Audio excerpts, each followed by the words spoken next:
He is a jack of all trades, right? A master of all of them, too. Singer, songwriter, musician, producer, and actor. You say there are no more Renaissance men these days. We want to introduce you to Cleveland's own Alvin Frazier. Thrilled to have you here with us. We only have very special musical performers on the 5 o'clock hour. We don't normally do this, but you're so special. And I understand our boss actually ran into you while you were doing a special performance at the Cleveland Clinic. He was like, we got to have Alvin. Wow, that's awesome. That's amazing, man. And I'm so glad to be here. So you are self-taught. If you could talk to us a little bit about how you got into just this passion for music and what made you want to pick up a guitar and just learn how to play. Well, the initial foray into it was through my father. My father, who's Alvin Frazier as well.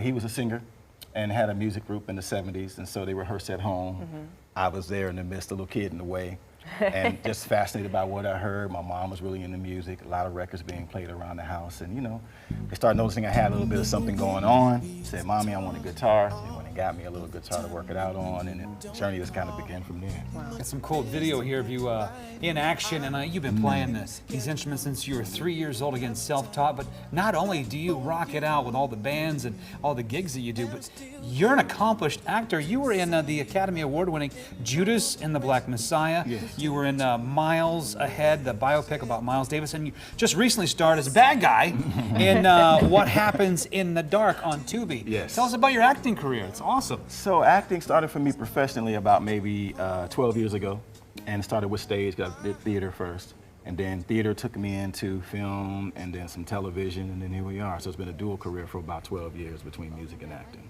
And you're from Cleveland, the Yes. Cleveland area. Born and raised. And you've been into New York, and you've kind of done some different things too, but you kind of came back home, and one of the most important things I read about that you said was just kind of trusting God and trusting the journey. If you could Yes. talk to us a little bit about how faith has really played a role in your career and your life. Faith has been the quintessential cornerstone of my life and my career.